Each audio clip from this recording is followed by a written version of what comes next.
சந்திரசேகர் தமிழக முதல்வரை இன்று சந்தித்தேன். அண்ணன் தலைமையில் குற்றவாளிகளை இன்னும் நிறைய கைது செய்ய வேண்டும். இன்னும் குற்றவாளிகள் 2 பேரை கைது செய்யவில்லை. அதை உடனே கைது செய்ய வேண்டும். ஒரு 3 கோரிக்கை நான் வச்சிருக்கேன் முதல்வர்கிட்ட. அது உடனே முடிச்சு தாரேன்னு சொன்னாப்புல.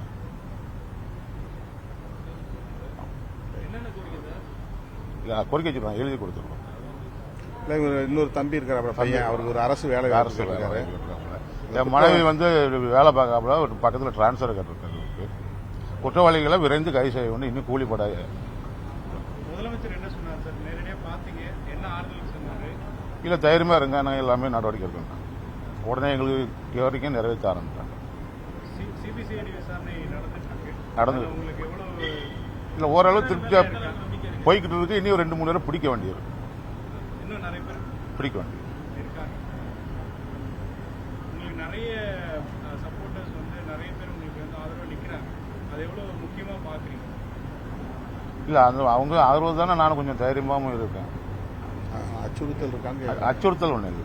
எங்கள் அண்ணா இருக்காங்க, எல்லாம் இருக்காங்க. அச்சுறுத்தல் இருந்தாலும் அவங்க வீட்டில இருந்து வெளியே போறது பயப்படுவாங்க. அச்சுறுத்தல்னா மனைவி பயப்படுவான், பையன் பயப்படுவான், நான் பயப்பட மாட்டேன்.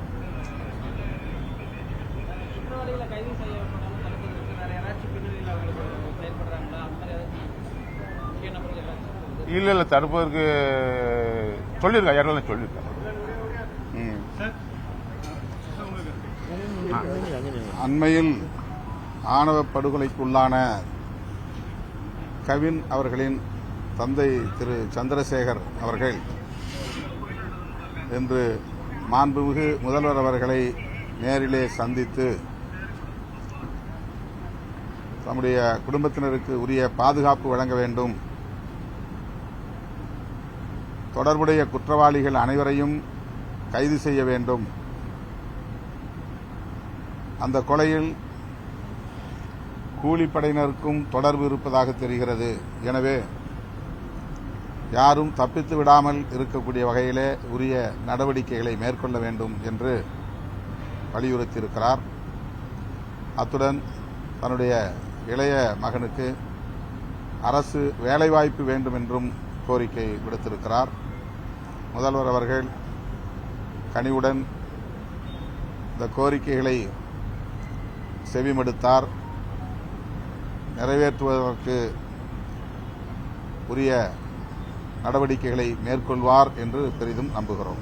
நிவாரணம் இதுவரைக்கும் வந்திருக்கீங்களா? எதுவும் கேட்டிருக்கீங்களா? ஏற்கனவே நீங்க 1 கோடி ரூபாய் தரணும்னு சொல்லிட்டு போராட்டத்தில் வலியுறுத்தி இன்னைக்கு இந்த 2-3 கோரிக்கைகளைத்தான் கவின் குடும்பத்தின் சார்பிலே வைக்கப்பட்டது. குறிப்பாக அவருடைய மனைவி பள்ளி ஆசிரியராக பணியாற்றுகிறார். அவருக்கு சொந்த பகுதியிலேயே, அந்த கிராமத்திலேயே வேலை செய்யக்கூடிய வாய்ப்பை ஏற்படுத்தி தர வேண்டும். வெளியே செல்வது பாதுகாப்பற்ற ஒரு சூழலாக இருக்கிறது என்கிற கவலையை வெளிப்படுத்தியிருக்கிறார். அவற்றையெல்லாம் பரிசீலிப்பதாக முதல்வர் கூறியிருக்கிறார். ஆணவ கொலை தடுப்பு சட்டம் அவ்வப்பொழுது பேசுறோம். இன்னைக்கு வாய்ப்புகள் அமைஞ்சிச்சா? இல்லை, இந்த சந்திப்பில் அதை பற்றி நாங்கள் பேசவில்லை. அது ஒரு அரசியல் கோரிக்கை. இப்போதைக்கு இன்றைக்கு கவின் குடும்பத்தை சார்ந்தவர்கள் முன்வைத்த கோரிக்கைகளை மட்டுமே முதல்வரிடத்தில் நாங்கள் பேசியிருக்கிறோம். ஆணவ கொலைகள் தடுப்பு சட்டம் இயற்ற வேண்டும் என்பதில் விடுதலை சிறுத்தைகள் கட்சி தொடர்ந்து உறுதியாக இருக்கிறோம், வலியுறுத்தி வருகிறோம். மாநில அரசுக்கும் அந்த அதிகாரம் இருக்கிறது என்பதை ஏற்கனவே நாங்கள் சுட்டிக்காட்டியிருக்கிறோம். ஆர்ப்பாட்டங்களையும் நடத்தியிருக்கிறோம். அது மட்டுமில்லாமல் விடுதலை சிறுத்தைகள் கட்சியின் சார்பில் சில கோரிக்கை மனுக்களை வழங்கியிருக்கிறோம். குறிப்பாக கல்லுடைக்கும் தொழிலாளர்களுக்கு தனி வாரியம் அமைக்க வேண்டும் என்கிற கோரிக்கை மனு, அதேபோல மின்சாரத்துறையில் அந்த வாரியத்தில் பொறியியல் பட்டம், பட்டயப்படிப்பு டிப்ளமோ மற்றும் தொழிற்பயிற்சி பட்டயப்படிப்பு ITI, அப்ரண்டிஸ்ஷிப் போன்றவற்றை முடித்துவிட்டு தேர்ச்சி பெற்றுள்ள அனைவருக்கும் கலைஞர் அவர்களால் பிறப்பிக்கப்பட்ட ஆணையின் அடிப்படையில் தொழில் பழகுனருக்கு வேலைவாய்ப்பில் 50% இடஒதுக்கீடு மற்றும் ஆட்தேர்வின் போது நேரடி நேர்காணல் மூலம் பணி நியமனம் செய்ய வேண்டும் என அறிவிக்கப்பட்டது.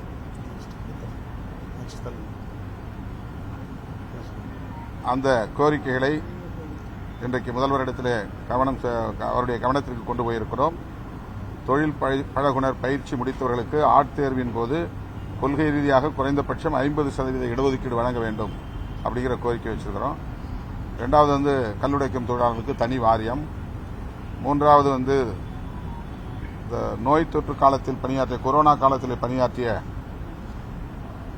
1000 பேருக்கு செவிலியர்களாக பணியாற்றிய துப்புரவு பணியாளர்களாக பணியாற்றிய 1000 பேருக்கு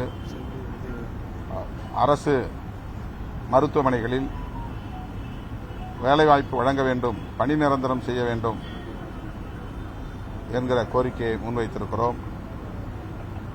அதுபோல நுகர்பொருள் கழகத்தில், தமிழ்நாடு நுகர்பொருள் வாணிபக் கழகத்தில் 10,000 பேர் பணியாற்றி ஓய்வு பெற்றுள்ளனர். அவர்களுக்கு குறைந்தபட்ச கருணைத் தொகை 7,500 வழங்கப்படவில்லை. அதனை வழங்க வேண்டும் என்ற கோரிக்கை மனுவை வழங்கியிருக்கிறோம். அதுபோல டிஇடி தேர்ச்சி, அதாவது ஆசிரியர் தகுதி தேர்வில் தேர்ச்சி பெற்றவர்கள் ஆயிரக்கணக்கானோர் 13 ஆண்டுகளாக காத்திருக்கிறார்கள். இப்போது 2457 காலி பணியிடங்கள் மட்டும் நிரப்பப்படுவதாக அறிவிக்கப்பட்டு உள்ளது. எனவே தேர்ச்சி பெற்ற அனைவரையும் காலியாக உள்ள 19,725 இடங்களில் பணி நிரப்ப வேண்டும், அவர்களுக்கான வாய்ப்பை வழங்க வேண்டும் என்கிற கோரிக்கையை முன்வைத்திருக்கிறோம்.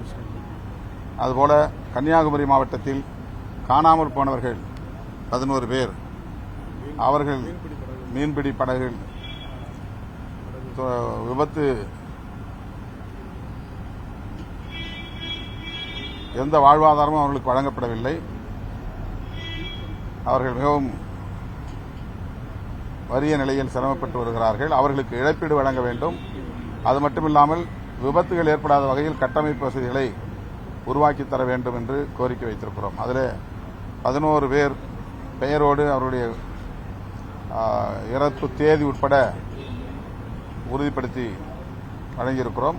அவற்றையும் பரிசீலிப்பதாக முதல்வர் கூறியிருக்கிறார். கன்னியாகுமரி மாவட்டம் தேங்காய்பட்டினம் மீன்பிடி துறைமுகத்தில் காணாமல் போனார். அது பற்றி இன்னைக்கு எதுவும் பேசல. இன்னைக்கு முக்கியமா இவருடைய விஷயமா தான் அப்பாயின்மெண்ட் வாங்கியிருந்தோம். அது கையில் ஏற்கனவே தயாரிச்சிருந்த மனுக்களை அவன் கொடுத்தோம்.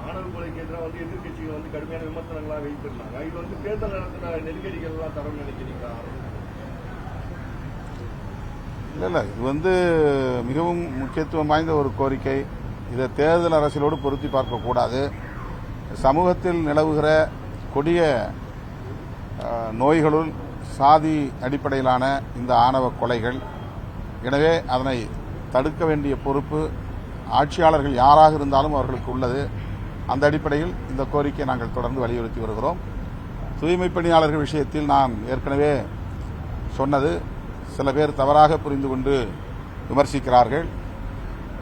அரசாணை 152 பிறப்பிக்கப்பட்ட நாளில் இருந்து அதை திரும்ப பெற வேண்டும், தனியார் மயம் செய்யக்கூடாது, அவர்களை NULM ஸ்கீம் என்கிற அடிப்படையிலேயே பணியாற்றுவதற்கு அனுமதிக்க வேண்டும் என்கிற கோரிக்கையை நாங்கள் வலியுறுத்தி பல போராட்டங்களை நடத்தியிருக்கிறோம். பணி நிரந்தரம் செய்வதையும் நாங்கள் வலியுறுத்தி இருக்கிறோம். ஆனால் அந்த தொழில் ஒரு குறிப்பிட்ட சமூகத்தினருக்கானது என்கிற வகையிலே நிரந்தரப்படுத்திவிடக் கூடாது என்று தொலைநோக்கு பார்வையோடு சுட்டிக்காட்டியிருக்கிறோம். அதை எந்திரமயமாக்க வேண்டும். தொழில்நுட்ப வளர்ச்சியை பயன்படுத்தி யாரும் அந்த தொழில்நுட்பத்தை கற்றுக்கொள்கிற யாரும் அந்த பணியை செய்யலாம் என்கிற ஒரு சூழலை உருவாக்க வேண்டும். அதை நோக்கி அரசு இயங்க வேண்டும் என்பதை சுட்டிக்காட்டினோம். பணி நிரந்தரம் செய்வது ஒரு கோரிக்கை, அதிலே எங்களுக்கு எந்த மாற்று கருத்தும் இல்லை. ஆனால் ஒரு குறிப்பிட்ட சமூகத்தினருக்கான தொழிலாகவே அது நிரந்தரப்படுத்தப்பட்டுவிடக் கூடாது, அதை எந்திரமயப்படுத்த வேண்டும். இது தொலைநோக்கு பார்வையோடு அணுகப்பட வேண்டிய ஒன்று. இதைத்தான் அப்போது நான் குறிப்பிட்டேன். தவறாக அது திரிக்கப்பட்டது. தூய்மை பணியாளர்களுக்கு எதிராக நாங்கள் பேசுகிறோம் என்பதை போன்ற ஒரு கருத்து பரப்பப்பட்டது. அது உண்மை அல்ல.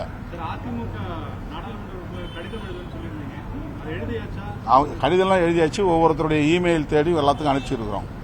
தமிழ்நாட்டை சேர்ந்த எல்லாருக்கும் 40 பேருக்கு அனுப்பிச்சிட்டோம். இப்போ ராஜ்யசபா மெம்பர்ஸ்க்கு அனுப்ப போகிறோம். மற்ற இந்தியா முழுக்க இருக்கக்கூடிய எல்லா மெம்பர்ஸுக்கும், உறுப்பினர்களுக்கும் மின்னஞ்சல் மூலமாக இந்த கோரிக்கையை வைக்க திட்டமிட்டிருக்கிறோம். சுதர்ஷன் ரெட்டி அவர்கள் மனித உரிமை ஆர்வலர், அரசமைப்பு சட்டத்தின் அடிப்படை கூறுகளை பாதுகாக்க வேண்டும் என்பதில் அக்கறை உள்ளவர். அவர்தான் குடியரசு துணைத் தலைவராக தேர்ந்தெடுக்கப்பட வேண்டும்.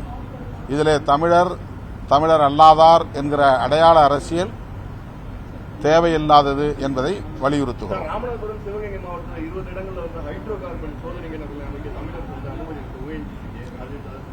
இதில் சுற்றுச்சூழல் துறையில் தான் இந்த அனுமதி தரப்பட்டதாக சொல்லப்படுகிறது.